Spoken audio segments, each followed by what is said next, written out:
Inama y'umunsi.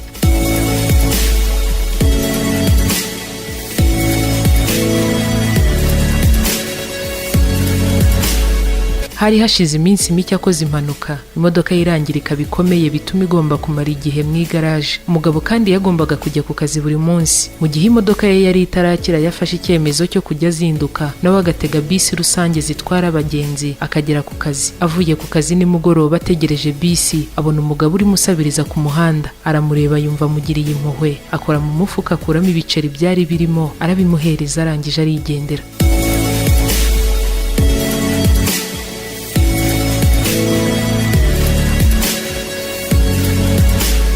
Umunsi ukurikiyeho nanone agarutse gutega bisi, abona wa mugabo kuri ya sitasiyo ya bisi aho n'ubundi bari baherutse guhurira. Icyo gihe ntiyamuhaye amafaranga, ahubwo yagiye muri resitora amugurira ibyo kurya arabimuzanira. Ariko akomeza kwibaza kuri uwo muntu usabiriza, atari ku bundi bakwita nde ko atari ubwa mbere nkubona hano. Undi nawe ati nge banyita Saviye, ndabyibuka ko atari ubwa mbere umbonye kuko ntabwo ari ubwa mbere umfasha. Umugabo yamuhaye ibyo kurya avuye kumugurira, undi nawe arashimira, arangije aramubaza atari ku bundi Saviye, reka nkwibarize, byagenze bite ngo ugere aho usabiriza kandi mbona nta bumuga ufite? Niki cyatumye utinda harabigeza aho usabiriza ku muhanda? Saviye ati byose byatewe n'urukundo nakundaga abantu. Umugabo nawe yumva ntabyumva neza, ati urukundo wakundaga abantu? Urukundo wakunze abantu nirwo rwatumye usabiriza se?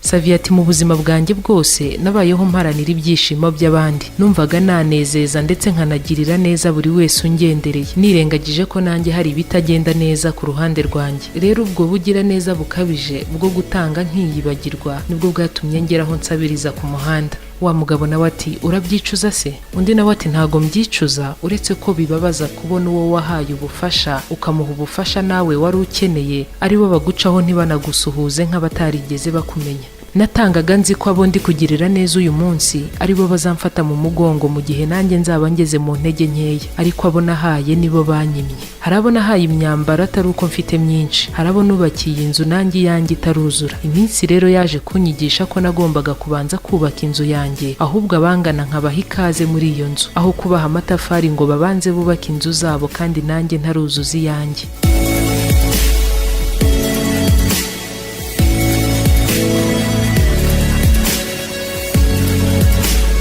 Saviye usabiriza ku muhanda yarakomeje ati nge rero nemereraga ubufasha abantu nanjye ubwanjye nkeneye guhabwa. Natanze itafari abari njye uhindukira njya kurisaba abo narihaye. Aba bose ndimo nsaba none ni nge wabafashije kugera ku byo bafite uyu munsi. Ati rero nawe sinkubujije gufasha, ariko ubufasha bwawe bugira aho bugarukira. Bitari ibyo uzisanga waguriye umuntu imodoka hanyuma bari wowe uhindukira ujye kumusaba lift. Inama y'umunsi.